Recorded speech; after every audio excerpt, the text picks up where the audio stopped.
A lecture series on epidemics really needs some zombies. There is currently a love fest with zombies, which are just about everywhere in our modern media. So, when discussing the evolution and dynamics of infectious diseases, an often asked question is, could the whole zombie thing happen? I get asked this a lot, and even in professional capacities, because my day job is studying zombie ants. Zombie ants are a wonderful example of the elaborate things that natural selection can conjure up, given a couple of million years and a powerful problem to solve. The problem is this: how does a disease transmit in the most hygienic place imaginable? This is a challenge facing the fungus Ophiocordyceps, which infects lots of insects. The fungus infects insects by attaching to their skin, blowing a hole inside their body, and growing vigorously before killing the insect days later. Death is a necessary part because the fungus uses the dead insect to grow stalks that launch spores to continue to cycle anew. The problem came about when these fungi began infecting ants. Ants are social insects, and being social means they live in massive densities of genetically very similar individuals. Any diseases invading their nests would be disastrous, so they invest a lot of effort in keeping their nest and their bodies very clean and free of fungal diseases and other pathogens. The inside of an ant nest is a very, very clean place indeed, even though it may appear to you or me as a hole in the ground. Oh, and as an aside, if you thought the cleanest place was a human hospital, you were definitely wrong. More people die each year in the US from diseases they pick up inside hospitals than die from HIV/AIDS. Anyway, back to the ants and their clean way of living. If an ant dies in the nest, other individuals chop it up, throwing it on the garbage pile, while copiously disinfecting it with antibiotics. Fungal diseases don't stand a chance when faced with an army of nurses working around the clock. How did the fungus overcome this? It evolved the ability to control the behavior of the ants, making them die outside of the nest where the ants cannot clean. The fungus turns worker ants into zombies, going to exactly the place the fungus needs to grow.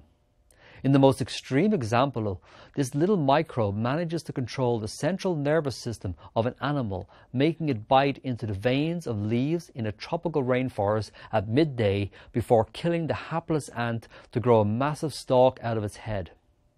So, because I work on zombie ants, driven around forests by their fungal overlords, I get into conversations about mind control in that other great society, humans. In fact, I get into very strange conversations. I worked on the script of the Brad Pitt movie World War Z after one of the producers found my work on the web and wanted to know how behaviorally manipulated animals move and how would zombies move. So I had a wonderful time imagining what would happen to zombies if natural selection was in charge. I also worked on the Sony PlayStation on their game The Last of Us, which was based on the fungus that controls ant behavior, jumping into humans, causing a pandemic.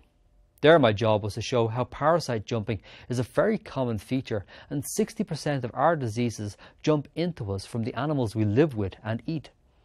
And lastly, Matt Reeves, the writer-director of Let Me In, keeps asking fascinating questions of manipulation, brain control, and parasites for a script that he's working on.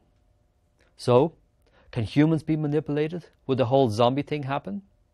Our brains are animal brains, so there's no special reason why we cannot have our behavior manipulated. In rats, there is a cool parasite called Toxoplasma gondii that causes them to lose their natural fear of cats, literally serving themselves up for dinner.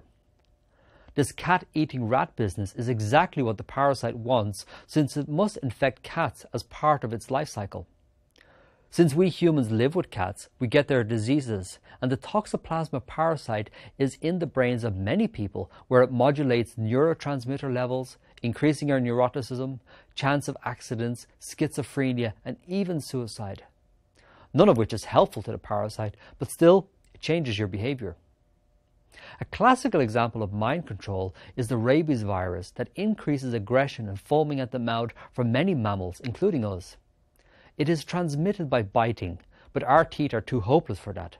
But still, that doesn't stop 50,000 people dying a year from this horrible disease. Remember your Dracula and werewolf lore? Where do you think the stories came from? For me, the coolest example is Dracunculiasis, or the guinea worm. This wonderful parasite specializes on humans, We become infected when we drink water containing infected water fleas or copepods.